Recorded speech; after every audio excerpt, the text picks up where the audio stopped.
세 번째로는 이제 데이터베이스에 대해서 좀 이야기 드릴게요. 시간 관계상은 또 모든 걸 갖다 다루기에는 어렵기 때문에 딱 RDS랑 다이나모DB 그리고 엘라스틱 캐시 이렇게 세 가지에 대해서만 좀 이야기를 드릴게요. RDS는 아마존이 관리하는 관계형 데이터베이스 서비스입니다. 사실 과거에는 데이터베이스 산업은 되게 많은 제약상이 있었어요.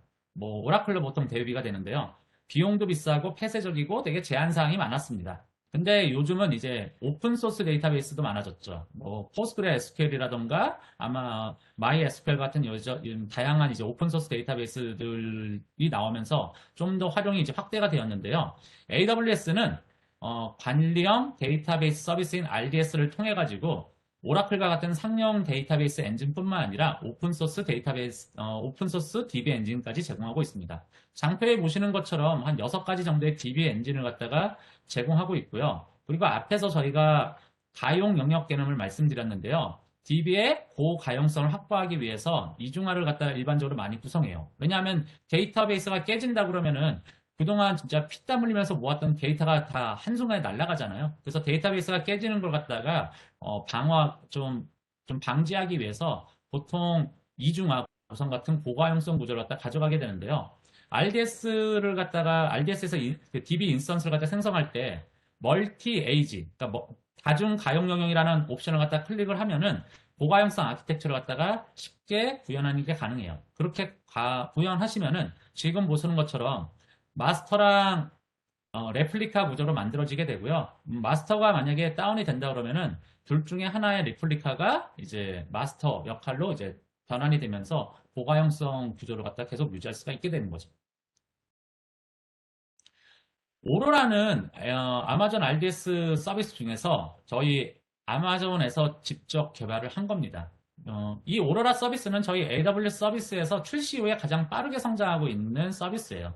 실제 오로라는 저희가 그냥 뭐 맨 땅에 헤딩해가지고 뭐 한 땀 한 땀 만들었던 건 아니고요. 솔직히 마이시퀄과 그다음에 포스그레 SQL 오픈 소스를 갖다가 기반으로 해가지고 만들었습니다. 이 말은 다시 말하면은 마이시퀄과 포스그레 SQL과 호환이 된다는 뜻이죠. 그래서 마이시퀄 5.6 버전 이상 그리고 포스그레 10.18 버전 이상 버전에서 완벽하게 호환이 가능합니다. 그리고 오로라는 저희 AWS 환경에 맞춰가지고 최적화 시켜놨어요. 뭐 예를 들면은 기본적으로 3개의 그 데이터베이스 인스턴스가 뜨고요. 밑에는 6개 정도의 그 리플리케이션을 갖다 한그 데이터 스토리지가 또한 저장이 돼, 그러니까 내부적으로 이제 운영을 갖다 하고 있거든요. 그렇기 때문에 성능이 기존의 MySQL을 갖다 이용하시는 것보다 5배 높고 PostgreSQL 같은 경우는 3배 이상 성능이 높습니다. 그리고 자체적으로 저희 AWS에 최적화해서 만들었기 때문에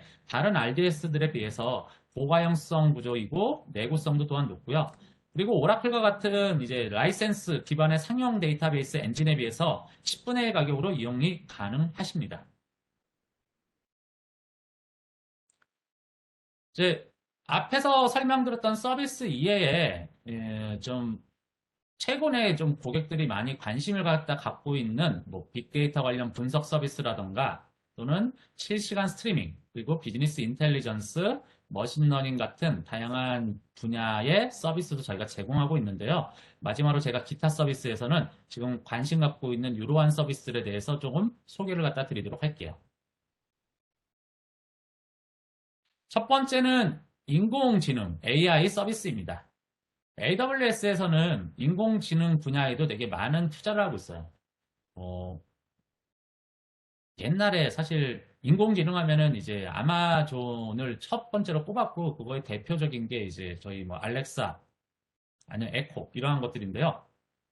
요즘은 저희가 좀 이런 거에 대한 마케팅을 조금 좀 등한시해가지고 뭐 다른 회사에 비해서 좀 밀린다고 하지만은 뭐 글로벌적으로 봤을 때는 저희가 정말 AI 쪽에서는 거의 상위에 있는 기업이라는 거는 의심할 여지가 없고요. 이런 인공지능에 대해서 뭐 되게 다양한 서비스들이 있어요. 근데 이걸 다 다루기에는 시간이 또한 허락하지 않죠. 그래서 딱 3가지 정도만 말씀을 드릴게요.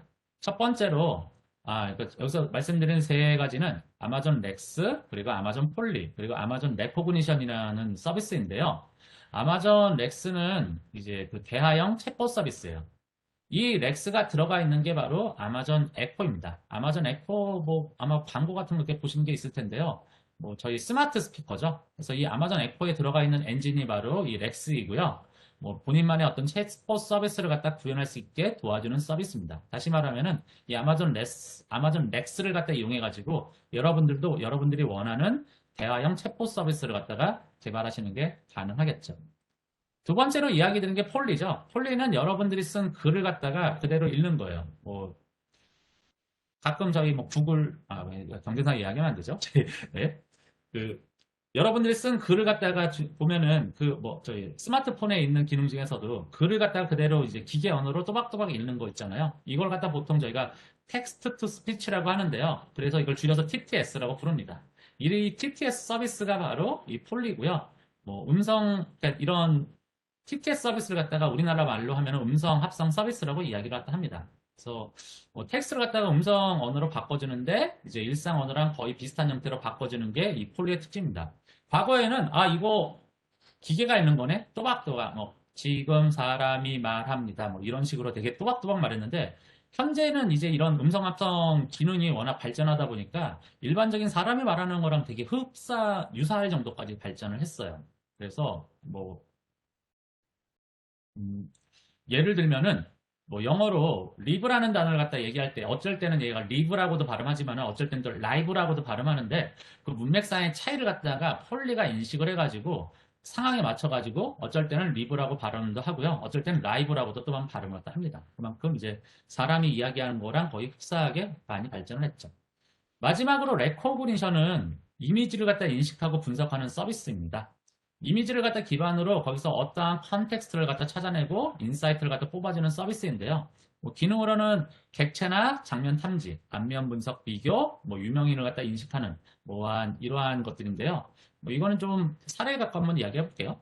되게 귀여운 꼬마가 여기에 있죠. 이 귀여운 꼬마가 있는 어떤 동영상, 뭐 실제로 지금 뭐 비디오를 갖고 이렇게 찍은 실시간 영상을 또 올렸다고 할게요. 그러면은 그거를 아마존 레코그니션이 딱 분석을 갖다 해가지고 여기에는 사람도 있고요. 그리고 뒤에 카우치, 소파도 있죠. 그리고 이 카우치를 갖다가 퍼니처로 볼 수 있겠죠. 그리고 여기 보시면은 식물도 있죠. 플랜트도 있죠.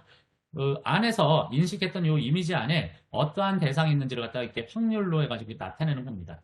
지금 보시는 것처럼 지금 이 귀여운 꼬마가 있는 데서 이런 것들이 지금 상당히 정확하게 분석이 돼서 나오는 걸 볼 수 있죠.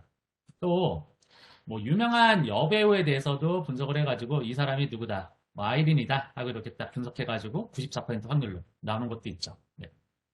또한 이제 여러분들이 또한 SDK를 갖다 이용해서 만들 수가 있는데 뭐 만약에 이제 좀 음란한 정보를 갖다가 좀 필터링해서 맞겠다 그러면은 뭐 그러한 것들도 이제 여러분들이 만든 어떤 자체 정책 같은 걸 갖다가 반영을 해가지고 이에 대한 분석 한 결과를 갖다가 이렇게 제시하는 것도 가능합니다. 여기는 뭐 박태환 선수가 이제 수영했을 때 사진인데 누디티로 봤을 때 65.7%의 확률로 누디티 가능성이 높다 이렇게 알려주고 있죠.